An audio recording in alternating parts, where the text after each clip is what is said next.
Ranjau Laut ini kalau misalnya kita habisin, kita main swab gitu ya, kita bersihin 90%, kan nggak mungkin bersih semua. Betul. Nah, kira-kira 10% itu udah cukup Mas untuk bikin Hormuz gundah gulana. Dia juga kan punya takaparan, ini kan pasukan khusus marinirnya dia gitu kan. Nah, kalau misalnya dia berangkat katakanlah sampai menuju pantai, kan pasti nanti disusul, akan dihadapi sama No-Head ini, airborne-nya dia yang canggih ini. Kalau misalnya dia lanjut ke ground attack, ya yang selalu dibilang sama para petinggi-petinggi Iran, welcome to the club. Dan yang paling terakhir ya human shield. Yang paling terakhir yang tadi saya sampaikan, maka semua rakyat Iran di sana ya siap untuk melindungi yang dia perlu lindungi sebagai national interest-nya dia. Dia sediakan rakyatnya itu gym yang planted, gym yang sudah ditanam di tanah, yang setiap orang bebas gunakan, free charge, everybody, ya, dari child, anak-anak sampai orang dewasa. Dan itu ya not more than 100 meter every day, just work gitu kan. Jadi dia melihatkan bahwa dia siap fisiknya. Setelah itu masuk ke kantor. Nah, apabila masuk ke kantor itu tiba-tiba Mas Andri, perang kita, gitu kan? Ayo, ya, gitu ya. Ayo, tinggal gitu ya, Bro. Tinggal kasih senjata, dia kan berarti udah siap.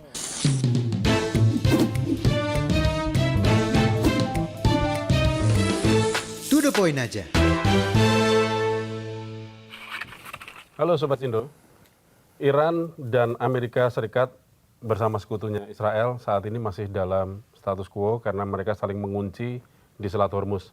Dan bagaimana ke depannya dan akan seperti apa sebenarnya kekuatan Iran dalam konflik ini, kita akan membahasnya bersama Mayor Jenderal TNI Purnawirawan Profesor Dr. Budi Pramono, dan kita sudah bersama Mas Andri juga untuk membahasnya di dalam To the Point aja. Selamat sore. Selamat sore Mas. Prof. Budi. Makasih Mas. Selamat sore, Prof. Selamat sore Prof. Mas. Budi ini sebenarnya punya Kedekatan.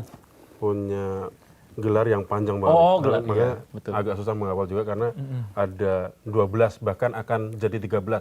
Wah, tahun ini ya mantap. Prof ya. Luar Insyaallah. biasa. Luar biasa. Insyaallah. Luar biasa. Senang sekali Sudah hadir menuntut di sini. ilmu. Ya. Iya, sudah hadir di sini juga suatu kehormatan buat kita nih sebenarnya di Luar sini. biasa, Prof. Terima kasih Mas. Nah, Profesor ini sebagai mantan Din Atase di Iran 2009-2012. Nah, Din Atase ini adalah satu tingkat lebih tinggi dari atase biasa ya, Pak. Nah, boleh ceritakan dulu, Pak, bagaimana dulu Prof. Budi ini ditugaskan di Teheran dan sampai terpilih sebagai Din Atase di sana. Makasih Mas. Bismillahirrahmanirrahim. I've been in Iran, Iraq, Azerbaijan, and Turkmenistan along 3 years, 3 tahun saya di sana. Jadi memang di Teheran ya negara akreditasi, negara observasi. Jadi 4 negara, Irak, Iran, Irak, Azerbaijan, Turkmenistan. Jadi perjalanan Din Mas, saat itu saya pertama datang bukan ditunjuk ya, nggak ada yang menunjuk di sana. Jadi kita Dipilih dipilih karena di sana ada military atas association in Iran, itu ya military atas Teheran. Nah, jadi MAAT, Secretary of MAAT gitu kan. Nah, setelah saya jabat secretary, nah tentunya ya yang paling capek itu ya di secretary lah Mas. Bagaimana mengumpulkan mereka dan lain sebagainya kan di sana tentunya negara-negara yang di sana itu tidak semuanya pro. Gitu kan, tidak semuanya tidak semuanya pro dan tidak semuanya berteman. Tentunya political memang leverage dan political atmosfernya tinggi Mas di sana.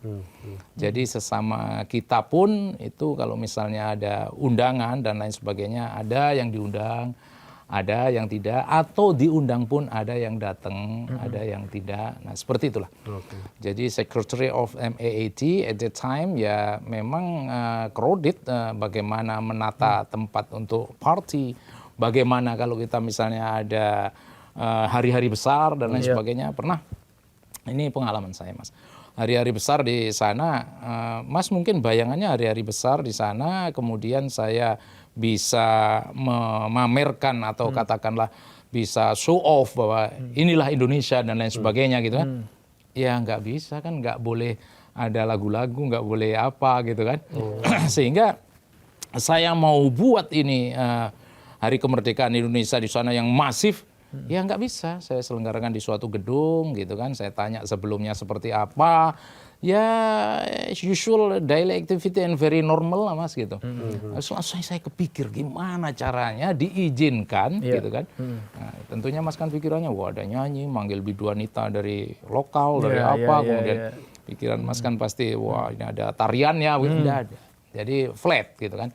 Akhirnya saya kok bisa kepikir gimana kalau seandainya saksofon yang bunyi gitu kan. Nah, dia mikir dan tidak bilang no gitu kan. Tidak ibaratnya nggak boleh gitu kan nggak. Saya langsung undang Mas. Saya undang dari sini Indonesia, kebetulan anaknya ajen, bapaknya tentara gitu. Nah, tapi sudah nggak ada gitu. Nah, dia memang jago saksofon. Udah, nyampe ke sana Mas, langsung dia mainkan saksofon itu Mas, dia jagoan, terperangah orang di sana, ada-ada aja ini. Kolonel Budi, at that time I was colonel, and then ya di sana lah Mas, sehingga orang itu bagaimana melihat kiprah saat itu kan. Bagaimanapun yang namanya military diplomat gitu kan saya harus total diplomasi Mas. Total diplomasi itu dalam artian ya bukan hanya sekedar open sources kemudian discussion, not only that gitu. Kita harus bisa rengkuh, wins the people's mind lah. Saat itu saya wins the military atas minds. Jadi saya harus menangkan hatinya dia. Nah, kalau pertanyaan-pertanyaan ya baru datang. Pertanyaannya ya luar biasa Mas, cukup membuat otak mendidih. Baru datang udah langsung ditanyain berapa sih Bud submarinesmu, kapal selammu. Nah, ini ngajak berteman baik atau apa ini? Tapi bukan dari Iran, dari another country lah. Gitu. Tapi gimana terus jadi percaya ke Bapak? Ya, itu saya lanjutkan Mas. Nah, habis itu Mas, nah seiring berjalannya waktu, Brigjen dari Suriah ini juga mungkin saat itu situasinya negaranya mungkin dia sering dipanggil pulang atau gimana. Pokoknya finally dia pengen meletakkan jabatan DIN itu kan untuk membawai seluruh negara Eropa. Nah ini perlu saya masukkan dulu Mas ya. Jadi atas pertahanan di Asia Tenggara itu only me.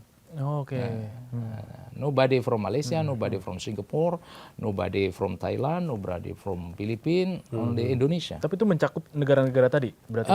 Iya, saya kalau sebagai DIN, ya saya enggak, maksudnya in term of Asia Tenggara, ini yang ada di sana cuma Indonesia. Pada saat untuk itu. militer atas. Kalau sekarang?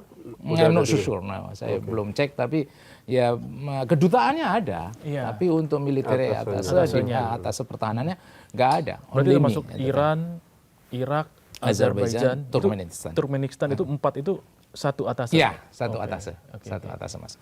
Nah kemudian saat itu kemudian dipilih, didudukkan di kursinya Churchill itu di sana konon katanya begitu, and then I say to everybody, oh please don't choose me, karena saya sudah kebayang, saya jadi sekretaris saja udah pontang-panting, gitu kan, ibaratnya di sini gua ada tugas yang lain bukan untuk ngurusin kalian kan nggak ada duitnya ibaratnya gitu loh, ibaratnya kan itu bukan jabatan yang kemudian bisa dilaporkan ke Indonesia dapat insentif dong lo, nggak ada gitu kan ya, makanya no don't choose me saya bilang gitu. Terus temen itu dari Greek itu bilang, brother, I will not choose you, don't worry. Oke, thanks a lot. Saya senang beneran, Mas. Tapi dia ngelihat sama teman-teman kan, ngelihat yang dari Swiss, ngelihat dari Jerman, ngelihat dari France gitu kan. But I will choose Indonesian Defense Attaché. Wah, kalau orang Surabaya bilang langsung keluarlah kata-kata itu kan yang anak gitu. Ibaratnya gitu kan. Tapi kan mereka nggak ngerti kan, gitu kan. Ya sudah, akhirnya I was a dean at the time, and then my special job, my certain job ya selalu mewakili mereka untuk memberikan sambutan-sambutan di setiap event gitu. Independence Day di setiap negara mereka semuanya, baik Eropa, kemudian semua negara Teluk dan termasuk Asia Timur, Cina dan lain sebagainya, ada semua di sana. Nah, I should deliver my speech. Ya di sanalah akhirnya saya campur-campur biar dia nanya kan. Itu tinggalnya di mana, Prof? Waktu jadi di Teheran. Oh, di Teheran. Di Teheran. Berarti memang di Iran ya? Iya, di Iran. Itu, ya? But if let's say in certain cases, misalnya ada pejabat Indonesia yang ke Irak, ya should be there gitu kan. Oh, okay. Saat itu Bapak Menhan, Bapak Safri Samsudin ke Irak, sehingga saya harus ada di sana menjemput beliau. Dubesnya Pak Sefjen waktu itu, Safrijen itu dari Marinir saat itu. Jadi ke Turkmenistan juga, ke Azerbaijan. Azerbaijan di sana ada Universitas Azerbaijan yang really respect us. Kenapa? Dia tanamnya itu pohon mangga gitu, dia bilang katanya Soekarno mangga gitu. And we give it many books, bahkan di sana ada profesor doktor kita yang ngajar di sana, hingga exchange student ke Jogja, gitu loh. Dia concern dan dia appreciate dan dia benar-benar enjoy ketika belajar sastra Indonesia yang dari Azerbaijan. Saya sempat saat itu I deliver my speech di open lecturer gitu di Azerbaijan saat itu. Azerbaijan, Turkmenistan ya tentunya Turkmenistan ini kan pecahan Russian gitu kan. Jadi ya dia memang cool gitu. Tapi kalau di Turkmenistan itu Mas memang ada beda dengan di Irak, dengan di Azerbaijan, beda banget. Jadi kalau misalnya kita jalan ini Mas dari Bandara Soekarno-Hatta kemudian ke Terminal Baranang Siang lah, ya kan kita lewat kan, bisa bayangkan kan. Nah itu kanan kiri itu semuanya bangunannya kayak di Sudirman, bangunannya kayak istana, putih, kanan kiri putih sampai Baranang Siang. Tapi kita nggak tahu di belakang rumah-rumah yang megah itu, gedung-gedung yang megah itu, ya memang ya masih lah rakyat aslinya seperti apa. Adalah di sana gitu lah. Nah tapi for sure, memang first impression, first love gitu kan. First impression, first ya benar-benar melihat itu kesan pertama langsung jatuh cinta ngelihat Turkmenistan itu. Berarti lama Prof ya di Iran ya? Ya, along 3 tahun ya? Along 3 years. Nah selama itu kira-kira Prof, memang tipikal masyarakat Iran sendiri itu memang nasionalis sekali ya? Mas, ini semua sih kalau menurut saya ya tidak lepas dari historical background bagaimana negara itu berdiri kan Mas. Tentunya itulah yang paling sharpen what we call it their nationalism gitu kan. Ya sama lah Mas dengan kita kan, kita kemerdekaan kita kan kita capai dengan darah dan air mata. Di sana kan 1979 itu kan directly dia invited untuk perang. Saudara dengan perang dengan Irak kan.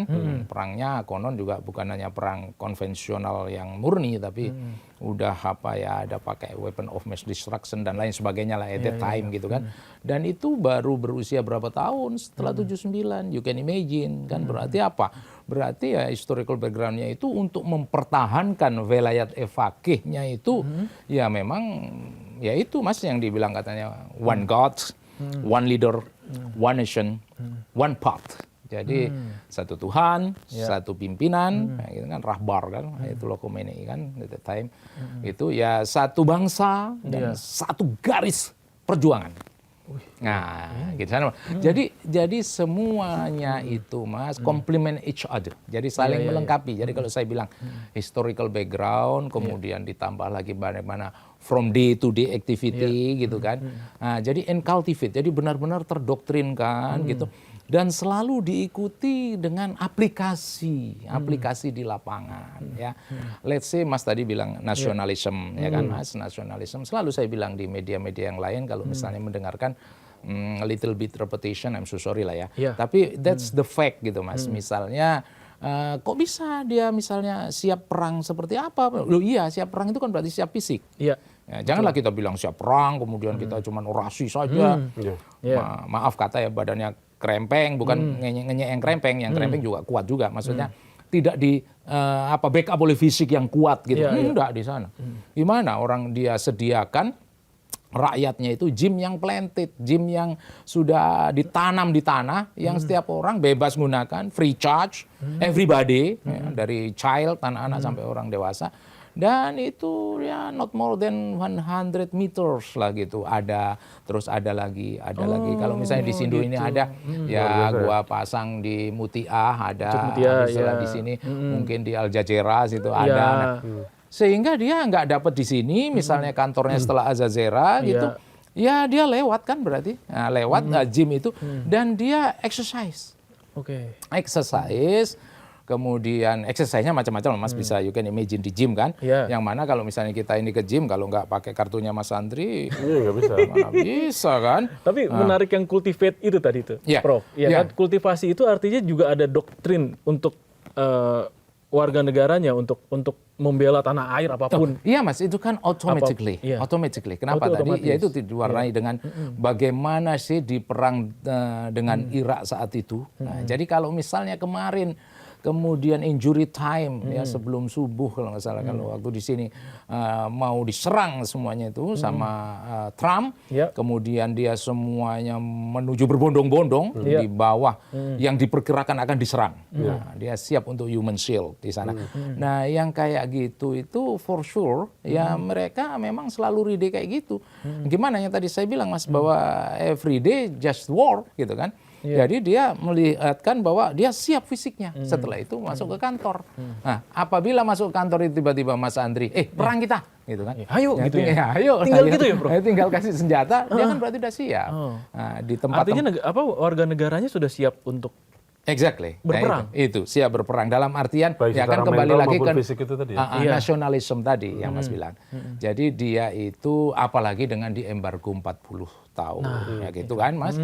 Waktu perang sama Irak itu juga kan not everybody take side to Iran. 40 negara yang lain termasuk teman sekarang yang solmitan ini Russian kan juga ke Irak. Gitu kan. Nah, apa artinya? Itu tadi Mas, historical background yang mengatakan yang di lapangan nggak pernah tidak punya teman. Gimana coba kalau orang pernah tidak punya teman? Artinya kan nggak usah lagi kita teriak-teriak. Kita harus mandiri, kan enggak. Kan situation force them.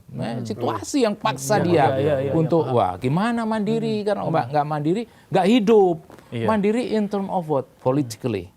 Mandiri, economically mandiri, militarily mandiri, kan begitu. Semuanya kan saat itu langsung dikembangkan seperti itu. Jadi sambil dia tumbuh dari bayi tadi, sambil dia sudah merencanakan bagaimana ke depannya ini. Ini perang ini kan lebih dari 5 tahun ternyata kan, pikirnya bukan 1 tahun 2 tahun sama Irak kan, ternyata bertahun-tahun. Nah terus misalnya setelah perang Irak sama Iran. Nah terus Mas coba-coba, ya, misalnya ngajak perang lagi, nah dia dengan situasi yang terkonstrain situasi dengan embargo, Mas embargo itu Mas ya Mas ya mungkin kita hanya bilang embargo gitu aja nggak Mas ya. Ini kan ya memang dirasakan benar di sana itu bagaimana ya Mas ekonomi itu. Nah kalau toh memang di Iran itu ya saya katakan juga ya murah misalnya basic need-nya oke, apanya oke. Ya itu termasuk economically mandiri tadi gitu. Tapi intinya ya dia mau tidak mau dengan situasi dia di embargo itu ya tertorture lah. Mas bayangkan bagaimana sih Mas punya negara kemudian Mas di embargo, can you do anything, mau beli ini nggak bisa, mau beli ini nggak bisa, kan akhirnya harus mau cari teman lain gitu kan. Atau cara lain. Harus cari cara lain. Makanya di sana lah Mas ketika dia sudah benar-benar merasakan bisa 79 itu langsung dia kumpulkan lah. Itu tadi Mas Incultivate tadi. Hai semua perindustrian, hey semua kamu yang punya usaha bisnis, kumpul semua. Kita fokus ke bela negara. Kita fokus negara kita ini udah perang. Nah, kita ini mau apa? Jadi Mas yang dinamakan civic pasum parabellum itu bukan on the mouth. Bukan hanya kita bilang ke sana kemari untuk ngasih tahu orang bahwa masa damaimu adalah masa perangmu. Ya enggak, ya dia mikir ya ini situasi gua yang sekarang. Kalau gua enggak civis pasum parabellum, benar-benar kita memang damai dan untuk damai, ya gimana kelanjutan RII ini? Gimana kelanjutan velayat Faqih ini? Ya tadi Mas, karena makanya one God, one leader, one nation, one path. Ini kan hashtag yang nggak main-main menurut saya. Dan itu sudah terbentuk 30 tahun itu ya Pak? Pas Bapak di sana kan di usia 30-an. Gitu. Iya, exactly. Ya, makanya kalau bicara masalahnya bagaimana doktrinasi, ya dia memang simultaneously situasi juga men-sharpen dia, kemudian doktrinnya men-sharpen dia agar dia benar-benar fokus dan tajam pandangan lurus ke depan, tidak tengok kanan, tengok kiri. Ya memang from the beginning, it means nanti 79 lah, 1979. Jadi itu well prepare sekali ketika diserang Amerika sama Israel ini ya, Prof. Ya, I Bisa think dibilang gitu if ya, we are bisa talking dibilang well gitu. prepared, nah panjang nih nanti urusannya. Karena Nggak saya apa-apa, Bro. tidak Panjang bisa aja, Bro. sampaikan langsung well prepared. Iya, Nanti iya, iya. dikiranya terus Amerika nggak well prepared dong. Nah, Iya, itu iya, ceritanya panjang tentunya. Betul. Kalau well prepared berarti ya dia ini kan punya prinsip dalam bertempur. Ya. Dia tidak akan serang kalau tidak diserang. Ya. Audillahum mastata'tum min quwwah. Jadi dia akan persiapkan benar ketika dia diserang. Dan itu dia lakukan sampai detik ini dan dalam program-programnya dia ya itu semua kalau diserang ya nanti tunggu bahwa akan perang panjang dan menyakitkan kata Rahbar kan begitu. Betul. Nah, itu memang doktrin yang dia ikuti dari Velayat Faqih dari yang tadi one God, one leader, one nation, one path tadi. Nah, dia tidak preemptive strike. Selalu saya sampaikan ketika Mas menunjukkan simptom Mas bahwa Mas ini tidak bersahabat sama saya, Iya. maka kalau saya penganut preemptive strike, saya wajib hukumnya bunuh Mas. Oke. Nah, preemptive strike. Nah, kenapa? Walaupun Mas setelah itu saya nggak bunuh BP, gua kan cuman ini aja Iya, kesana iya. kemari gua bawa golo, mau apa lu bawa golo? Ya, gua kan mau ngambil mangga, Iya. gitu kan. Padahal menurut saya nggak bisa. Mas Andri udah ada simptomnya, ini udah ada gejalanya ya? sudah ada gejalanya mau ini Iya. apalagi jangan sampai Mas bunuh saya duluan. Iya, iya. Nah, dia tidak menganut itu, tapi dia menganut defense-nya aktif. Nah, makanya ketika diserang, ya itu tadi prinsipnya dia akan membuat musuh diserang oleh Iran dan tidak pernah berpikir bahwa serangannya seperti itu. Dan ditambah lagi oleh Mutsaba yang paling terakhir saya dengar, if I'm not mistaken, Kemis ya kemarin itu nyampaikan bahwa panjang dan menyakitkan. Seperti itulah kira-kira. Jadi ya itu tadi Mas. Sekarang Mas mau bicara apa kalau Mas bilang well prepared? Ya kan? Well prepared in term of what? Well prepared in our superiority? No, of course not. Kenapa demikian? Ya udah 40 tahun di embargo. Mas mau tuntut untuk menyamai superpower untuk air superiority ya. I think not logic lah. Irrasional gitu kan. Nah, tapi apakah dia lumpuh? Apakah dia hancur air superiority? Apakah dia memang benar-benar shut down dan lain sebagainya? I'm not so sure karena dia sudah anticipate from the beginning kan, ya, seperti itu. Ya kalau toh memang kemarin dibilang ada pesawat mantan pemberian dari Amerika, kemudian dipakai lagi, wah kok ini much modern, ini kok kelihatannya kinetik mematikan banget ini, ya. Itulah hebatnya orang sana, yang dia selalu renovate, yang selalu dia improvise, ya kan? Ya improvisasi itu ya tadi lah Mas, karena ketekan tadi Mas, ketekan tadi. Jadi akhirnya kan improvisasinya kan luar biasa, gitu kan? Nah kalau nggak improvisasi kan nggak mungkin Mas itu drone-nya dia Russian sudah mulai lirik-lirik, gua mau dong drone lo untuk Ukraine ini gitu kan, untuk Ukraine Russian war. Jadi bukan sekedar drone untuk konsumsi pribadi, ibaratnya sudah laku jual nih. Lumayan juga nih buatan gua nih kan begitu. Nah, kembali lagi ke tadi yang pesawat itu Mas ya kan. Saya sih melihat Mas ya, meskipun in one side dia mencoba untuk merenovate, membuat kembali. Ya memang banyak banget sih Mas di sana yang tinggalan-tinggalan Amerika itu yang dia renovasi gitu. Saya sering gitu kalau misalnya sarapan di salah satu hotel gitu. Ya memang hotel buatan Amerika sampai peralatan mejanya itu. Mereknya merek Amerika ya. Staff saya sana ngomong, tuh lihat tuh bikinin Amerika itu Pak, kuat banget. Lu nggak bangga lu sama negara lu gitu sambil ketawa ya. Apa artinya? Ya dia renovasi minimal, namanya itu diganti gitu.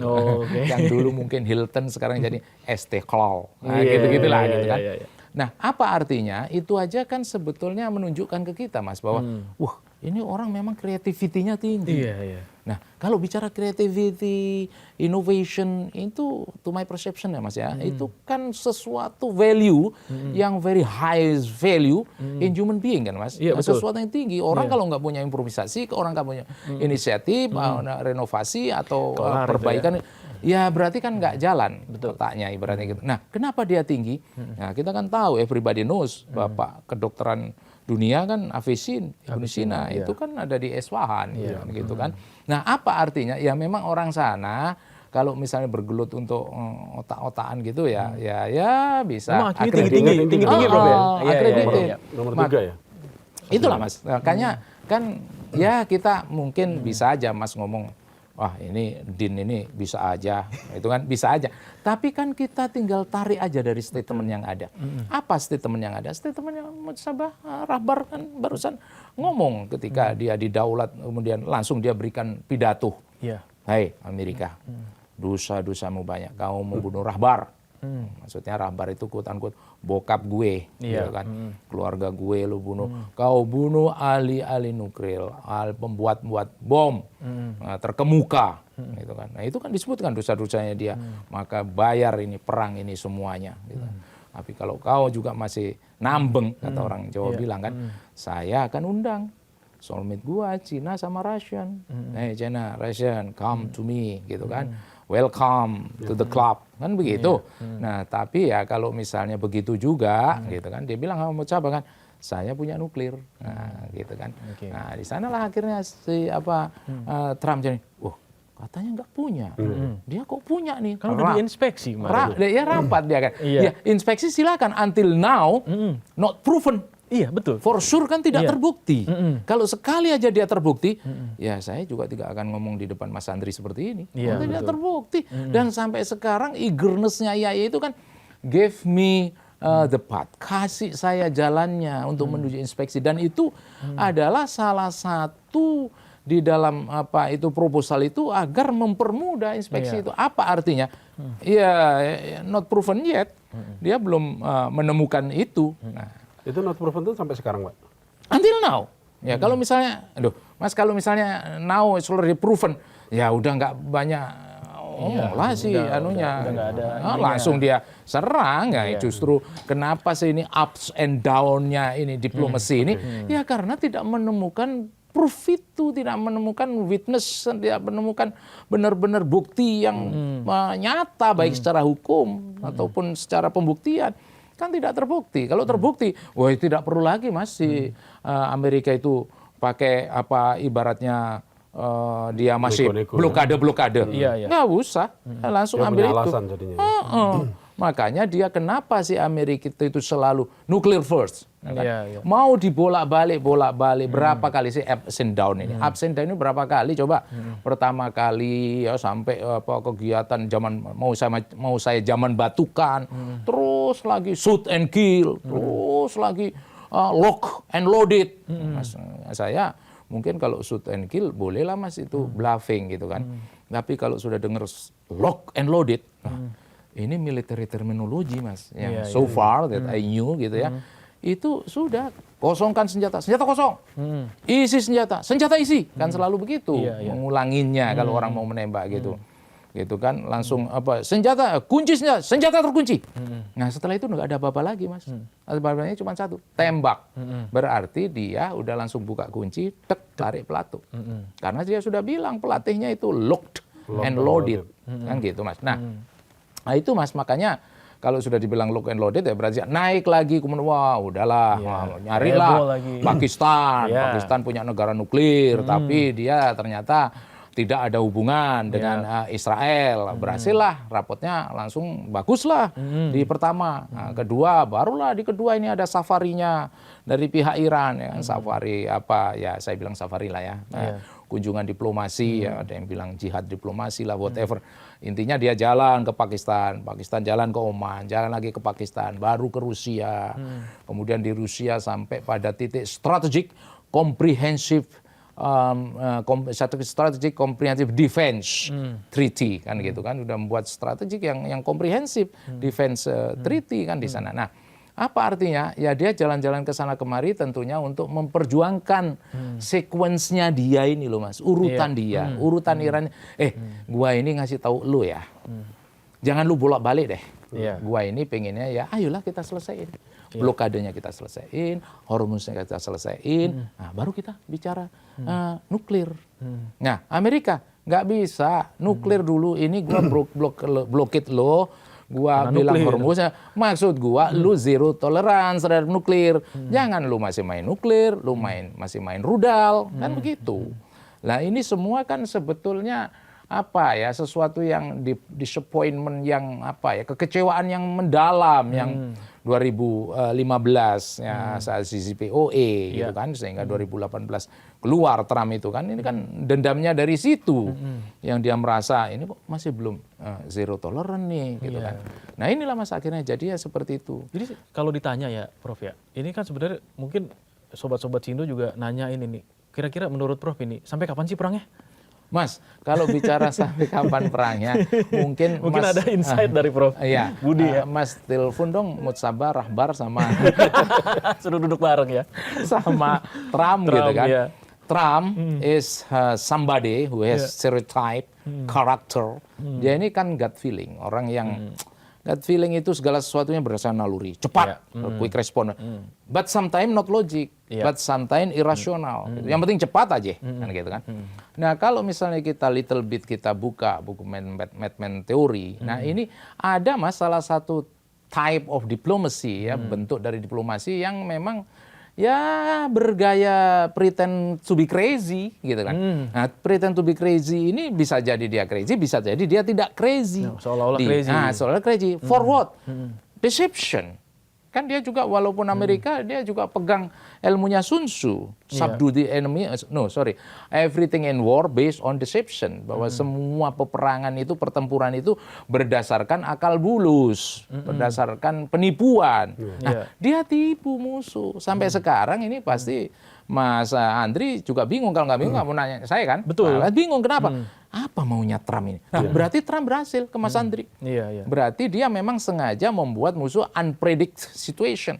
Itu yang diinginkan Trump. Nggak mau ada orang yang bisa baca otaknya dia. Ditambah lagi dia yang stereotipnya, karakternya itu populis. Populis itu bagi dia itu the most important thing adalah mendapuk massa. Nah, ini pas banget dengan November ke depan kan. Nah, populis tapi ya masalahnya dia narsis. Narsis ini kan no empathy, raja tega, something like kalau nggak raja tega kan nggak mungkin seperti itu. Nah, ini karakter-karakter yang dia punya ini mas, to my perception, dicoba mas kawinkan dengan persepsi yang Mutsaba sampaikan, gitu kan. Mutsaba menyampaikan bahwa kita belum selesai perang kan gitu. Ini kita belum selesai ceasefire ini. Ini kan tahapan perang. Sampai ingat sama Mustafa, kalau semua orang se-Iran ini sudah nggak ada, maka sayalah yang siap untuk meninggal tewas atau mati yang terakhir untuk Iran ini. Nah, terus dia kan selalu bilang nggak ada lagi yang orang masih nawar-nawar masalah nuklir. Nuklir rudal ini adalah aset nasional saya yang dipertahankan 90 juta kan, 90 juta orang Iran yang akan melindungi, memprotek ini semua. Nah, terus ditambah lagi kan komitmennya dia bahwa kalau masih menyerang, saya akan siapkan balasan perang panjang dan sangat menyakitkan. Nah, sekarang Mas Andri kawinkan dua ini. Nah, kenapa kita cukup melihat ini dulu Mas? Kan? Karena ya di dalam kalau Sherman Kent itu dalam 9 komponen strategis salah satunya pasti ada di situ berbicara tentang biografi dan autobiografi. Maksudnya bagaimana sih stereotipnya, leadernya, karakternya, exactly. Nah, kalau karakternya seperti itu Mas cari irisannya di mana? Gitu loh. Apa artinya? Ya itu akan menjawab pertanyaan Mas tadi. Sehingga the most realistic one, yang paling realistik ke depan, ya damai full enggak lah. Damai cepat enggak lah. Ya. Damai permanen enggak lah. Ceasefire permanen ya ada sebagian yang menginginkan dan ada yang sebagian tidak menginginkan. Jadi memang ini nanti yang ke depan itu ya akan terjadi ceasefire bertingkat, bertahap, berlanjut yang terukur. Kenapa? Begini Mas, karena kita lihat ini dua negara ini juga bukannya dia nafsu banget untuk perang terbuka. Nggak nafsu banget, meskipun ya kalimat-kalimat dari VIP-nya Iran, Legend Ibrahim misalnya mengatakan bahwa Sudahlah, biarlah Amerika lagi bernegosiasi untuk dirinya sendiri. Kemudian kalau misalnya mau ground attack, ya mau membuktikan Vici regime change, kemudian di pegunungan Zagros atau Alborz sana ditancapkan bendera kemenangan. Itu yang saya tunggu, katanya VIP Iran kan. Ayo, datangin saya, kamu lihat saya bagaimana, ayo saya tunggu. Nah, kan nggak selesai Mas. Ini Mas. Ini saling provokasi. Nggak selesai, apalagi sekarang ini apakah tidak dilihat sama Iran, bagaimana internally, domestically seorang Trump ini kan, bagaimana kongresnya di sana, bagaimana senatnya di sana, gimana terus DPR-nya di sana, bagaimana MA-nya di sana. Nah, ini kan semua dia lagi mempermasalahkan war resolution ini, war power resolution ini, nah, sehingga dia sudah mulai memikirkan just ad bellum dan just in bello. Nah, just ad bellum itu artinya why you conducting the war? Kamu perang ini kenapa? Alasanmu apa, bos? Jangan perang asal suka-suka Allah, kan gitu kan? Nah, and then just in bello. And then if you conducting the war, kamu kalau melaksanakan perang, how?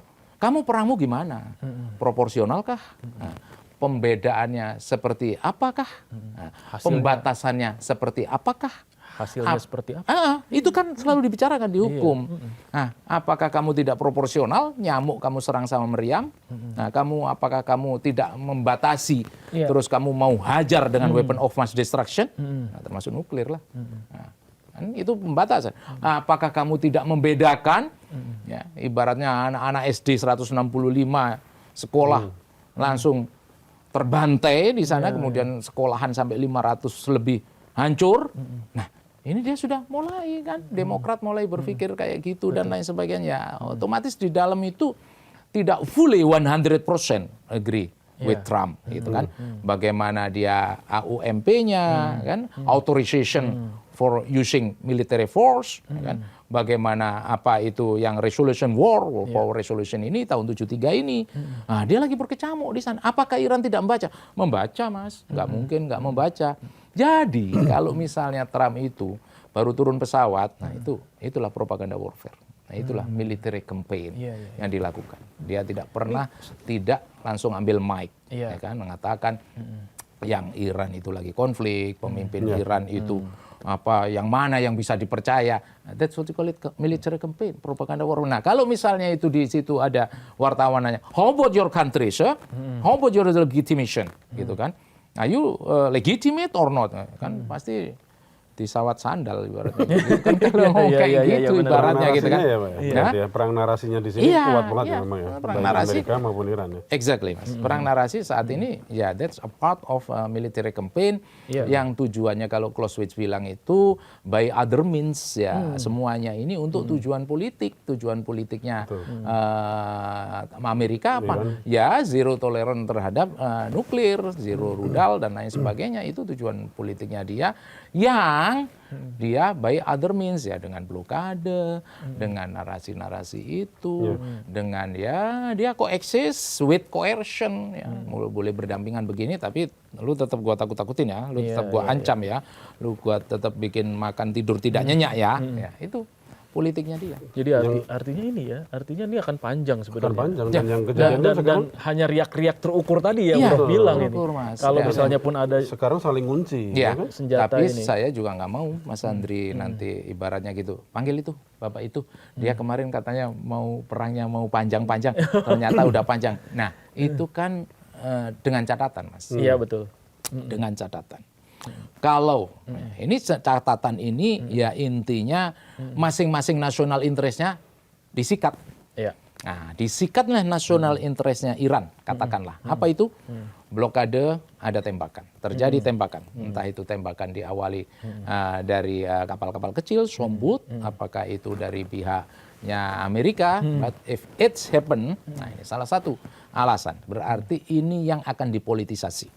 Ya, seperti halnya yang terjadi di Havana sehingga Spanyol sama Amerika perang, di Teluk Tonkin sehingga Vietnam War, ya, itu dipolitisasi sehingga jadi pecah perang besar. Nah, itu alasan pertama. Kalau lagi misalnya Israel nyerang lagi fasilitas energinya Iran, Amerika juga getol nyerang fasilitas energinya Iran. Nah itu tadi saya bilang national interestnya dia. Kemudian menghancurkan fasilitas nuklir, ya tetap aja ini akhirnya nggak akan Iran yang tadi saya sampaikan bagaimana stereotype leadernya sebenarnya pasti akan dibalas, dan dia memang hobinya membalas dengan masif, panjang dan menyakitkan.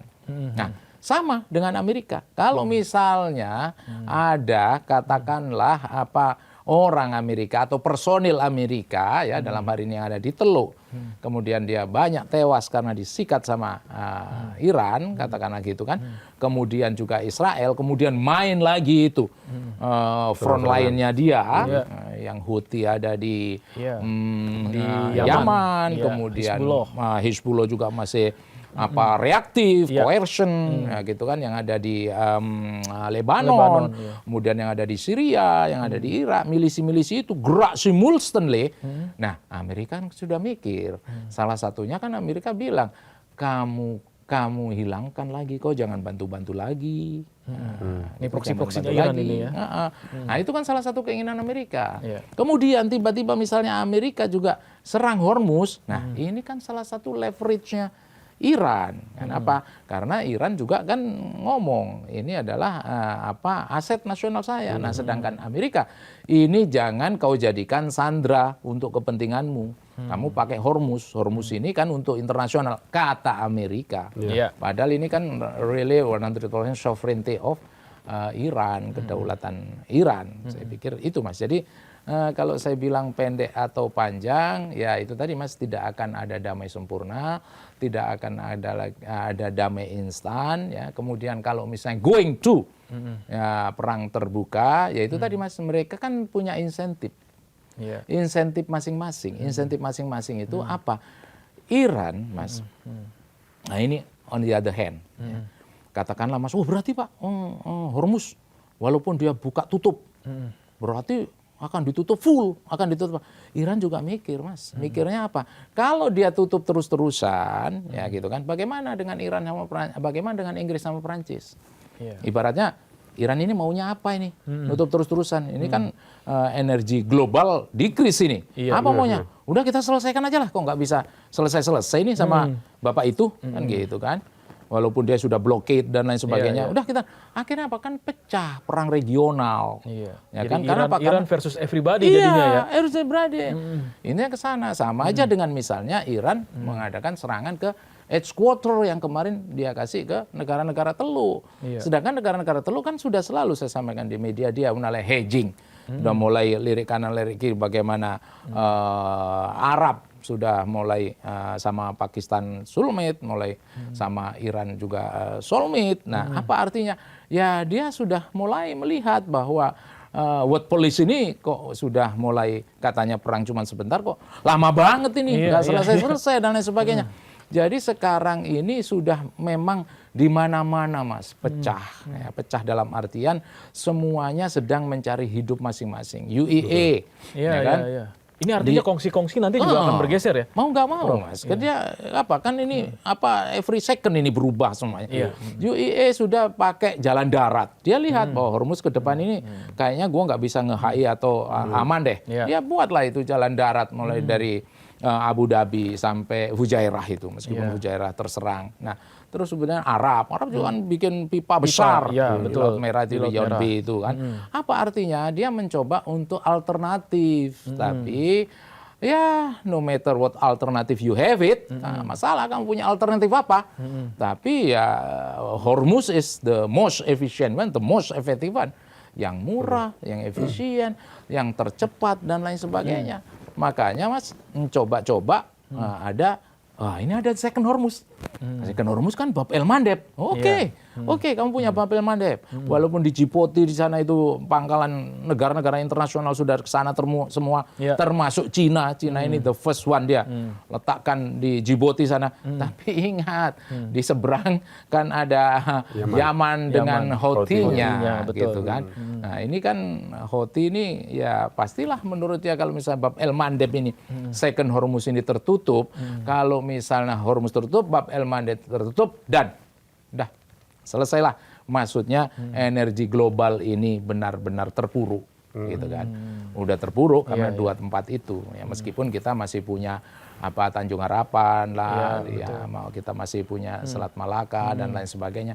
Ya tapi kan harus muter Mas. Dan lebih tinggi nanti. Tinggi. Itulah Tapi Pak, sebenarnya kekuatan Iran di penguasaan Hormuz itu sendiri seperti apa Pak? Dalam hal kekuatan militer. Ya, kalau bicara kekuatan militer di Hormuz, Mas tadi kan belum saya lanjutkan bagaimana improvisasi saya, bagaimana dia kemandirian saya dalam membuat alutsista. Yang kalau tadi contoh aja pesawat yang dikasih Amerika kok masih bisa dioperasikan dengan baik dan orang ternganga-nganga melihat itu kan masih belum cukup Mas. Dia kan juga air superiority-nya dia punya Eagle 44. Eagle 44 itu disembunyikan di gua ya sepanjang Zagros sana yang dia punya hanggar di mana hanggarnya itu completely built up perfectly gitu kayak kita hanggar bikin di Halim atau apalah semuanya lengkap, depotnya lengkap, chain of command-nya lengkap, kayak di Lanut gitu ya. Ya, itu kan exactly the same. Nah, itu kalau misalnya dia tunnel warfare kan berarti habis air strike kemudian dia tiba-tiba keluar dari situ kemudian masuknya nggak tahu, tidak diketahui, tiba-tiba serangan masif dan lain sebagainya. Kemudian kalau misalnya dia naval strike dia akan jemput dengan rudal pesisirnya dia, kemudian dia jemput juga dengan ranjau lautnya dia. Ranjau laut ini kan bukan hanya sekedar isapan jempol. Ranjau laut ini kalau misalnya kita habisin, kita main swipe gitu ya, kita bersihin 90%, kan nggak mungkin bersih semua. Betul. Nah, kira-kira 10% itu udah cukup Mas untuk bikin Hormuz gundah gulana gitu kan. Lagian, kalau misalnya Mas kembali lagi ke Hormuz karena Mas bicara to the point ya. Nah, itu baru katakanlah ranjau laut. Bagaimana dengan SWOM-nya dia? SWOM-nya dia yang tadi yang sampaikan dari awal, jangan sampai create Havana atau Teluk Tonkin yang buat politisasi perang besar. Kenapa? Karena SWOM ini gerakannya cepat, kecil-kecil, ya kan, yang akan berhadapan atau mengantisipasi kapal-kapal canggihnya Amerika. Nah, kenapa? Ya kita kan mengenal saturation war, war of saturation. Artinya kehebatan kualitasmu, IT-mu, tapi kalau secara kuantitas kamu kalah dengan musuh dan itu kuantitas itu abundant, much more gitu. Ya mau nggak mau akan terjadi saturation war, akan ada kekalahan di sana. Belum ada lagi rudal anti kapal, belum lagi yang tadi saya sampaikan bagaimana ranjau laut. Ranjau laut ini kan banyak macamnya, ada yang kinetik, ada yang magnetik. Kalau kinetik itu dia hanya mendengar ini aja, desingan aja meledak. Kalau ada lempengan baja melewat berarti kapal melewat kemudian dia meledak. Belum lagi penempatannya, ada yang zaman dulu sih terapung. Nah sekarang kan bisa diatur keterapungannya sampai sejauh mana, kedalamannya ke bawah, sehingga kapal kalau kapal-kapal kecil nggak semuanya tewas lah. Itu kan hanya kapal yang masuk ke dalam agak kedalamannya baru dia. Nah, apa artinya Mas selain Swarmboot kemudian kapal IRGC yang super cepat itu. Nah, dia juga kan punya Takafaran. Ini kan pasukan khusus marinirnya dia gitu kan. Nah, kalau misalnya dia berangkat katakanlah sampai menuju pantai kan pasti nanti disusul akan dihadapi sama No-Head ini airborne-nya dia yang canggih ini. Ini semua kan gabungan IRGC sama Artes. Nah, saya belum sampaikan sama Mas tadi bahwa di Velayat Evaki dia mengenal ada supreme leader, ada rahbar, di bawah rahbar presiden. Jadi bukan berarti kalau presiden ini the only one, Mas bisa aja Mas itu CS sama presiden. Tapi belum tentu CS sama.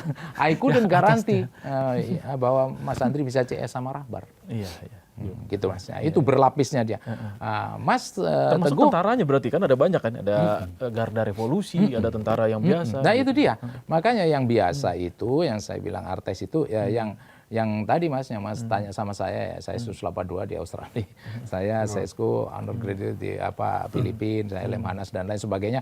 Artes kan Mas, tapi kalau misalnya Pasdaran IRGC tadi garda revolusi ya tidak perlu background historical, educational background yang too much lah. Tapi dia yang jaga Velayat Evaki. Dia yang jaga ideologi itu. Dia yang jaga RII sampai titik darah penghabisan. Dan Mojaba ini alumni dari IRGC. Makanya sekarang ya bisik-bisikannya itu ini sebetulnya negara RII atau negara IRGC nih. Nah, something like that. Apa artinya? Jadi ya undoubtable.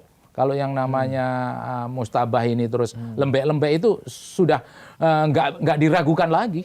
Dia lebih kuat, ininya lebih keras daripada Rahbar, daripada bokapnya. Gitu kan. Nah, itulah kira-kira. Nah, kalau misalnya sudah seperti itu, Mas, di pantai dihadapin seperti itu, dan tentunya selalu saya sampaikan kalau misalnya dia lanjut ke ground attack, ya yang selalu dibilang sama para petinggi-petinggi Iran, welcome to the club, jadi selamat datang di klub kita. Klub kita ya, bahkan dia bilang. Iya, klub kita itu maksudnya klub 8 lapisan. Gitu. Habis no head sama Takafaran, ya dia akan ketemu sama Fatehen, ketemu lagi sama infanteri mekanis. Infanteri mekanis itu gabungan IRGC sama Artes, di mana di sana Armet, Arhanut, lapis baja, ratusan dia ada di sana. Nah, baru nanti dia menghadapi yang Mosaic Defense. Mosaic Defense-nya di korps provinsi. Di korps provinsi ini terbagi 31 dan ini mandiri. Jadi masing-masing punya komando sendiri ya? Mandiri dan desentralisasinya ekstrim. Oh iya, Prof. Desentralisasi ekstrim. Jadi nggak ada satu komando ya? Tidak ada hubungan dengan dengan tempat-tempat lain antara 31 itu. Kenapa? Karena intelijennya dia kokoh, operasionalnya kokoh, SDM-nya kokoh dan fix terpilih. Jalur logistiknya juga sudah kokoh dan terpilih. Ya. Karena apa? Karena dia siap untuk urban warfare. Nah, itu habis itu ya selamat datang katanya batalion Imam Ali, batalion Imam Hussein, selamat datang katanya. Nah, kalau sudah itu juga masih juga dia mau mencoba datang ke fasilitas energinya Iran, masuk ke dalam, ketemulah dia dengan Basij, ketemulah dengan mobilisasi veteran. Nah, veteran tahu sendiri, Mas, biasanya orang kalau sudah agak-agak tua itu dia kayaknya sudah mau menjemput mati deh, Mas, ya. Dengan tidak mengurangi rasa hormat. Gitu ya. Kalau Mas Andri saya tanya, sebentar lah Pak, saya kan belum punya ini, belum punya ini. Misal begitu, enggak itu psychologically gitu. Betul. Dan yang paling terakhir ya human shield. Yang paling terakhir yang tadi saya sampaikan, maka semua rakyat Iran di sana ya siap untuk melindungi yang dia perlu lindungi sebagai national interest-nya dia, nuklir pun atau rudal pun dan lain sebagainya tadi. Kalau dibalik pertanyaannya, Pak, Amerika siap nggak sih dengan menghadapi itu kira-kira? Apa kemarin itu cuman gertakan atau narasi doang, Pak? Semua itu kan coercive military diplomacy, ya kan? Kalau bicara gertakan, Mas, saya jadi ingat, Mas, waktu yang dibilang itu kinetic diplomacy, ya, kinetic engagement diplomacy, ya, itu kita tahunya selama ini kan ROE, engagement, rule of engagement. Ini sudah kinetic engagement, kinetic power engagement. Apa artinya? Dia sudah memang keras dalam diplomasinya. Nah, kalau misalnya siap apa tidak, tadi kan saya bilang dari awal bahwa mereka semua ini menghindari itu kan berarti nggak siap. Menghindari perang terbuka, perang besar dan terbuka. Nah, sekarang logic thinking aja lah, Mas. Kalau misalnya dia itu berkemampuan, langsung serang aja. Exactly. Kan udah dari awal dia juga nggak pakai WRP. Kan dari awal dia nggak pakai AUMF. Saya bilang itu. Nah, kenapa nggak sekalian aja? Kan akhirnya sekarang memantik dilema. Dengan itu dipertanyakan, berapa yang kau habiskan? Nah, Amerika kan, Iran kan bukan musuh kita, kata rakyat Amerika yang certain people kan. It's not our enemy. Gitu kan, selalu bilang begitu kan, nggak di depan mata kita. Nah, kalau toh memang dia siap, ya lebih menguntungkan ke tadi shoot and kill tadi, langsung disappear, langsung dihabiskan aja dari muka bumi ini. Kenapa? Memperlama itu kan bagi dia lu rugi sendiri lu November. Makin banyak duit yang yang pertama very costly. Nah, makanya Mas, karena very costly itu, makanya kalau Mas nanyakan kesiapan, ya dia tidak siap. Sekarang kan dana sudah mulai diperbincangkan. Apa artinya? Ya dia tidak siap untuk perang besar dan dia tahu benar bagaimana geographically fortress, ya natural fortress-nya Iran. Ya saya pikir Iran berhitung banget lah. Kan ada itu tahun 1980 yang dia adakan mau serangan, kemudian pesawatnya mau isi ini BBM di atas, kemudian meledak, akhirnya meledak semuanya, akhirnya balik aja. yang dia pikir bahwa ini katanya ibaratnya menurut dia ini diserang di apa, enggak, itu kalau menurut orang Iran ya natural fortress, jadi memang benar-benar alamnya seperti itu. Sulit memang ya, Prof. Alamnya seperti itu. Prof, tapi selama jadi dinatase itu sempat nggak sih ngelihat kekuatan Iran militer ya terutama? Gini Mas, kalau dengan mata kepala sendiri, gitu, Ya. saya penasaran sih. Loh Mas, kalau masalah itu ya every Independence Day.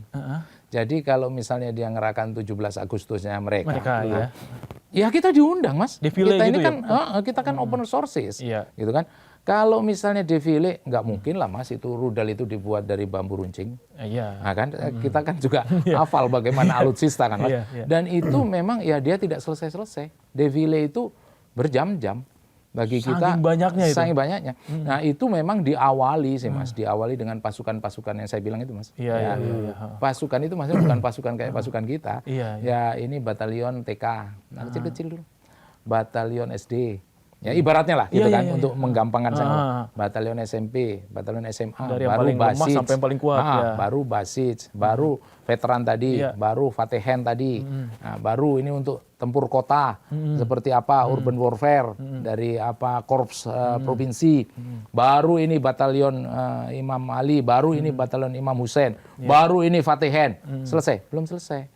Baru rodalnya dia dikeluarkan. Mana sijilnya dia, mana koramsarnya dia, mana gadernya dia, mana fatahnya dia, keluarin semua. Nah kalau sekarang mungkin ya semakin ditambahin lagi kan, drone-nya kamikaze drone-nya dia yang mana dan lain sebagainya, dikeluarin semua. Belum senjata-senjatanya dia, yang tadi Mas, yang dia memang above the surface ini tidak ada lah yang proven bahwa memang Cina dan Russian ini benar-benar ya I back you up fully.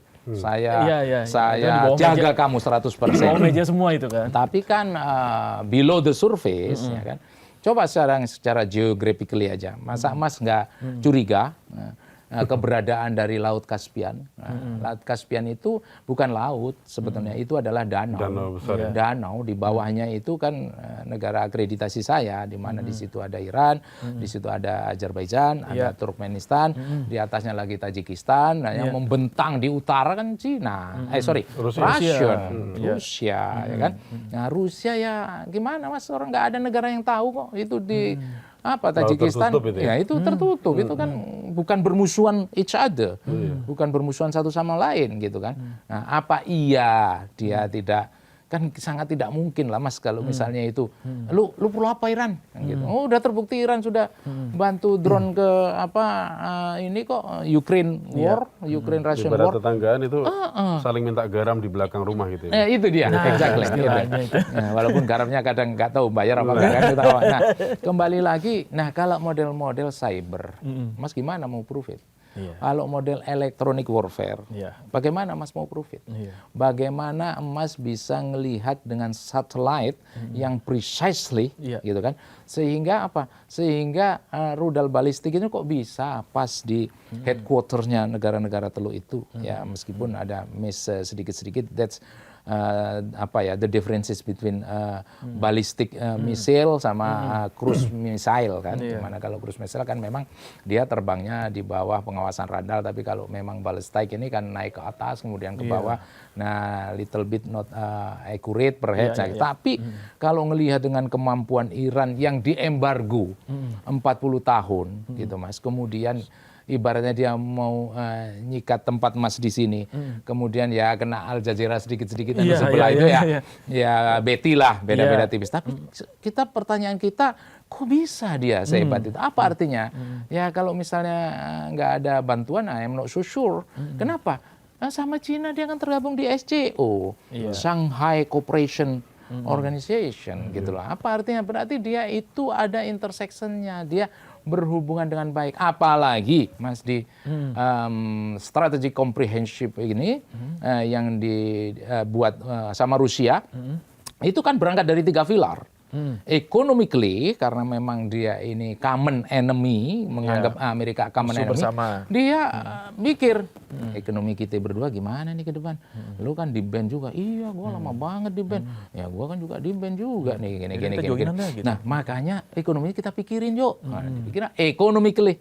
Nah, sedangkan Russian dia udah siap militarily and politically. Berangkat dari 3 itu. Apa artinya? Ya kembali lagi Mas, semakin rame. Nah, kalau semakin rame, terus Mas Andri bilang, kayaknya ini deh Pak, ini apa, tomorrow finish. I'm not so sure. Gitu. Oke, I'm Pak. not so sure. Kalau memang ini kira-kira masih panjang ke depan, apa yang Pak Budi peringatkan untuk publik Indonesia, Pak? Waduh. Apa yang Indonesia bisa belajar dari perang ini? Kira-kira untuk lesson learned ya. Yang jelas, first of all, different countries has different treatment. Jadi selalulah kita berpikiran bahwa Indonesia ya Indonesia, Iran ya Iran. Jangan kita latah seperti teman-teman yang biasa sekolah dari mana, kemudian dia bawa mentah-mentah ke sini, kemudian nggak applicable ya kan, nggak bijak juga itu. Nah, Indonesia consisted of more than 17,000 island inhabitant, lebih dari 17.000 pulau yang dihuni maupun yang tidak dihuni, gitu kan. Thousands of tribes and hundreds of languages, ratusan bahasa, ribuan suku gitu kan, the most archipelagic country in this planet. Nah tentunya beda lah Mas yang dengan Iran yang mostly itu landmark kan, daratan semua di sana. Nah namun demikian kalau misalnya bicara lesson learned, nggak ada lah Mas dalam hidup ini yang tidak ada pembelajaran. Betul. Ya kan, ibaratnya kita kan juga beragama kan, kita tahu tiap nabi itu ada mujizatnya, ada apa, terjadinya apa, asbabun nuzul, asbabun nurusnya apa. Intinya bahwa lesson learned pasti ada. Nah kalau lesson learned kita mungkin divided into more than one part ya, tidak hanya satu sisi ya tentunya kan. Militarily ya secara militer ya ini ada kesamaan lah kan, negara kepulauan. Kenapa kita juga nggak mulai sekarang yang meskipun sekarang sudah improve ya kan, kenapa kita nggak lebih lagi punya capaian-capaian yang lebih dengan situasi bagaimana nanti Selat Malaka ke depan, bagaimana Alki 1, Alki 2, Alki 3 ke depan, bagaimana Selat Sunda, bagaimana Selat Lombok. Nah ini kan tentunya harus kita sudah siapkan electronic warfare-nya, kita harus siapkan apa, kita sudah pada posisi di titik mana kalau seandainya kita harus mengarahkan itu semua. Mengarahkan itu semua kan nggak bisa kita kasih bendera-bendera terapung Mas. Mengarahkan itu semua kan harus kasih tahu, ada ranjau di sana bos. Ada ranjau di sana bos, ada ranjau di sana bos. Nah, lu harus lewat sini bos. Itu kan harus kita constrain ya gitu kan. Kemudian bagaimana cyber war-nya kita ke depan, bagaimana kita rudal-rudal pesisirnya kita, bagaimana yang apa kapal-kapal rudal anti kapal dan lain sebagainya.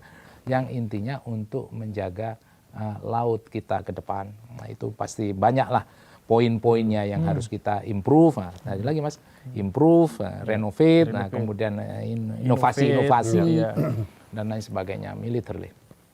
Nah, kemudian politically saya tidak, ini bukan domain saya politically, tapi kalau menurut saya apapun yang terjadi ya semangat nasionalisme yang ada di negara tersebut, nah tentunya kita negara yang tadi 17.000 pulau seperti itu, ya kita nasionalisme ini bukan hanya kita apa ya jingoistikan bahwa kita merdeka gitu ibaratnya kan, meskipun itu bagus gitu, tapi kan harus sudah implementif. Bagaimana sih cinta tanah air itu perwujudannya, bagaimana sih kita punya DNA kesatria itu gitu kan, bagaimana sih kita rela berkorban untuk bangsa dan negara itu kan harus terukur. Kemudian ada benar di masyarakat yang memang incultivate yang tadi Mas bilang itu, dari kecil sampai dia besar politically. Kemudian economically saya pikir everybody knows lah, kita kan akademisi ya kan, melihat bagaimana Selat Hormuz ini yang 20% ya kan perjalanan minyak dunia lewat sana, dan terbesar adalah bergerak ke Asia. Nah itu yang harus kita catat, bergerak ke Asia. Dan ke Asia pun, nah yang besar Cina sama India. Nah Mas bisa pikirkan sendirilah bagaimana ya BBM Mas ini nanti ke depan, kemudian pasokan energi ke depan. Soalnya habis Kemudian Cina, India, Amerika, Indonesia. Negara yang jumlah penduduknya paling banyak. Mudah-mudahan semuanya sudah terantisipasi. Yes. Mudah-mudahan juga gerak cepatnya Bapak Presiden ini verifikasi dan lain sebagainya. Sehingga kita tetap menjadi negara yang welfare state, ya kan? Ya, gitu harus begitu Mas. Kita harus tetap there is light at the end of the tunnel. Kita harus optimis bahwa dari lorong yang panjang dan gelap ini masih ada secercah cahaya. Betul. Jadi jangan hidup ini there is no light at the end of the tunnel. Nggak ada lampu lagi, gelap gulita, mati aja loh. Gitu jadinya kan. Nah, there is the light at the end of the tunnel. Kenapa? Ya karena kita natural resources-nya kita juga bagus, ya kan. Mau tidak mau ya kita harus jaga ini kan. Kehidupan yang sudah rukun ya, di luar ini dunia tidak baik-baik saja, ya kan, meskipun di depan mata kita ini bukan Hadar, bukan Koramsar, bukan Fatah, bukan Kyber Second di depan mata kita. Di depan mata kita ini adalah bagaimana ekonomi kita ke depan. Nah, agar kita tetap menjadi welfare state. Ya, kalau Mas Andri selalu ngasih tausiah sama saya, badatun thayyibatun warubun ghafur. Mas Teguh selalu bilang sama saya dengan gaya Jogjanya itu, gemari paloh jinawi toto tentrem kertara harjo. Ya, yang pertama sekali situasi kayak gini jawablah Mas dengan apa? Dengan kencangkan ikat pinggang, ya kan? Ini kan multi efek. Berarti bagaimana dengan BBM, energi kita, apa segala macam. Kalau dari kita sendiri kencangkan ikat pinggang, ini kan sedikit banyak juga sudah membantu sembari negara juga turun dalam kehidupan kita sedemikian rupa sehingga pasokan energi, kemudian bahan-bahan untuk industri, kemudian fiskal kita, kemudian nilai tukar rupiah, kemudian gas kita, kan gas ini makanya masih bisa terang ini kan, listrik masih ada. Alhamdulillah kan gitu. Berarti listrik masih ada, LNG masih ada. Nah, ini semua Mas, jadi berangkat tadi kencangkan ikat pinggang, kemudian jangan lupa kita tetap bersyukur dan jangan lupa bahwa kita ini bukan negara miskin, negara kaya raya. Dengan kalau di Iran itu Mas tidak perlu bawa cangkul untuk nyari minyak, cukup dengan cangkul piknya Mas Teguh, cangkul pik itu cangkul yang kecil biasa di ransel tentara itu. Nah, sudah ada minyak lah. Apa artinya?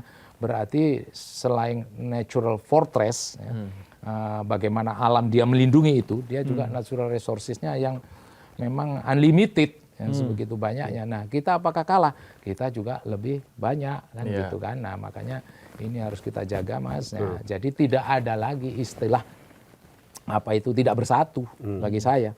Jadi bela negara tadi ya itulah gunanya kita agar kita masih bisa berpodcast gini. Betul. Mas jangan harap kalau udah listriknya nggak ada. Gimana bisa podcast ya? Gimana kita silaturahmi gitu loh Mas. Iya. Harus yang lebih cakupannya lebih besar. Lebih luas, betul. Biar bagaimana kita bisa silaturahmi gitu, bukan hanya podcast. Nah itu Mas kalau menurut saya. Nasionalisme tidak hanya di slogan tapi juga harus diimplementasikan. Iya, implementasikan dan itu jangan lupa apa tadi Pak?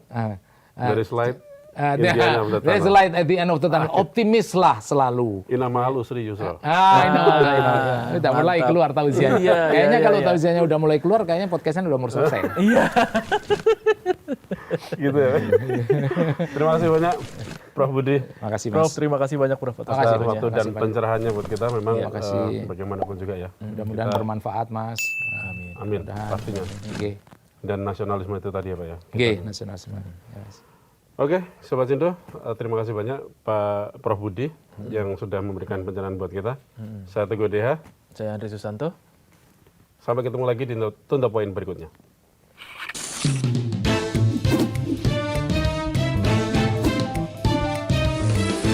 To the point aja.